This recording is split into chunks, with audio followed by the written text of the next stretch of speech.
We discussed the importance of discipline, and now I'm going to ask you to start exercising this positive trait. If you haven't yet done so, get out a notebook or a diary. I want you to transform yourself from spectator watcher into participant, writer. The kind of homework you're about to do here is a little unusual in that it lasts a lifetime. The subject is goals. As you'll soon learn, goals are a lifelong preoccupation, ever evolving, ever changing. Why should you put yourself through this? Because by doing the work involved, you're taking the first steps toward developing the kind of life you've always dreamed about, but never believed would happen for you. So let's get on with it. The sooner you exert the discipline, the sooner you'll enjoy the results. And once the results come in, I promise you won't mind one bit that it took some extra work and discipline. Long-range goals. In your notebook or on a sheet of paper, write the heading Long-Range Goals. Your task is to answer the question, what do I want within the next 1 to 10 years? The key to doing this exercise effectively is to take as little time as possible, writing down as many items as possible. Take between 12 to 15 minutes for the whole exercise, and try to write down about 50 different items. To help you get started, consider the following half-dozen questions as guidelines. 1. What do I want to do? 2. What do I want to be? 3. What do I want to see? 4. What do I want to have? 5. Where do I want to go? 6. What would I like to share? With these half-dozen queries in mind, answer the primary question. What do I want within the next 1 to 10 years? Allow your mind to free flow. Don't try to be detailed now. This will come later.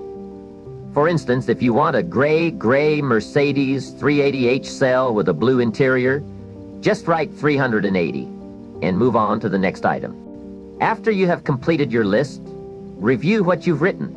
Next, put the number of years you believe it will take for you to achieve or to acquire each item on your list. Next to the items you think you'll reach in a year or so, write the number 1. Next to the goals you believe will take approximately 3 years to accomplish, write the number 3. Next to those you think will take 5 years, write 5. And finally, next to those items you estimate will take 10 years to attain, write 10. Now, check to see if your goals are in balance. For example, if you find that you have lots of 10-year goals but very few 1-year goals, this could mean you're putting off having to act now by postponing the target date. On the other hand, if you have very few long-term goals, perhaps you haven't yet decided what kind of life you want to build over the long run. The key here is to develop a balance between shorter-term and longer-term goals. A little later, we'll discuss true short-term goals. These are goals that take less than a year to accomplish. Are you a bit bewildered by the idea of having too many goals? Are you the kind of person who is more comfortable focusing on one goal at a time? Actually, there is a good reason for developing multiple layers of goals. Without many and varied types of goals, you could fall prey to the same thing that happened to some of our early Apollo astronauts. Some of them, upon returning from the moon, experienced deep emotional problems. The reason? Once you've been to the moon, where else do you go? After years of training, visualizing, and anticipating the lunar flight, that moment, glorious as it was gone. All of a sudden, there seemed to be an end, a finish to their life's work, and depression set in. As a result of this experience, later astronauts were trained to have other major projects on the fire after their space work was done. Happiness is elusive. It seems that the best way to enjoy life is to wrap up one goal and simultaneously begin work on the next one. It's dangerous to linger too long at the table of success. The only way to enjoy another meal is to get good and hungry.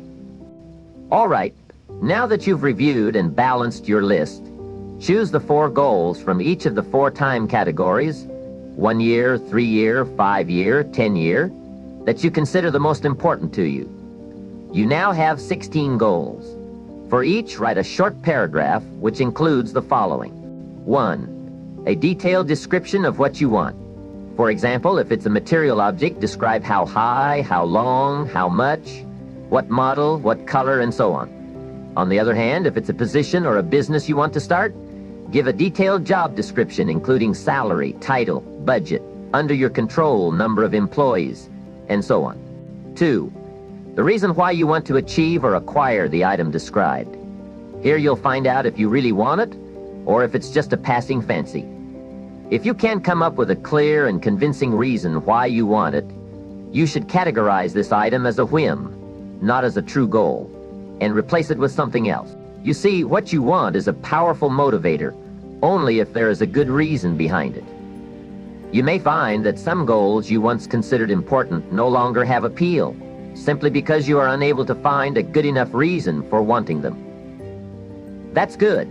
Doing this assignment is causing you to reflect, refine, and revise. And that's the whole point behind this, to help you plan your future. Once you have settled on your 16 goals, copy them onto a separate sheet of paper or into a permanent journal and carry them with you at all times. Review them once a week to see if they're still important and if you are taking active steps toward their realization. As you can see, goal setting is not a one-time task with the results set in concrete. Instead, it's a continuous, lifelong process. Short-term goals. I define short-term goals as those which take anywhere from a day to a year to achieve. And these goals, although by necessity they are more modest than long-term goals, are of equal importance. A ship captain may set his long-range course toward his final destination, yet along the way there are many short-range points of arrival which must be reached for the voyage to be successful. Now, just as in the case of a sea voyage, the short-term goals must be related to your long-term achievements, but they have the distinct advantage of being reachable in the foreseeable future. I call these kinds of goals confidence builders, because their confidence gives you confidence to go on. So when you work hard, burn the midnight oil, and complete a specific short-term task, you can enjoy your win and be re-inspired to continue your journey. That's why I urge you to write down in your notebook or journal your short-range projects as well. How you organize this is up to you. You may, for example, arrange them by day, by week, or by month. Or you may position them as subcategories of your long-term goals. Part of the fun of having a list is the ability to check things off. And when you check something off as completed, take time to celebrate your achievement. This celebration could be a moment of satisfied reflection when you finish a small task, or a major reward when the accomplishment calls for it. Regardless, do take time to enjoy your victories. It will only inspire you to do more. But just as I urge you to partake of the heady wine of success, I have another, less popular recommendation. Make losing painful. You see, we grow from two kinds of experiences, the joy of winning and the pain of losing. So if you set yourself on course to complete a project and you fool around instead, find a way to pay for your laziness. Take responsibility for both positive and negative behavior. In addition, surround yourself with people who won't put up with your usual baloney. Don't join an easy crowd.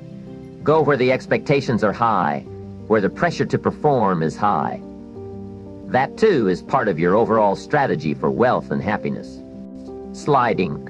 I know that most people don't make definite plans, but don't you be a part of that most.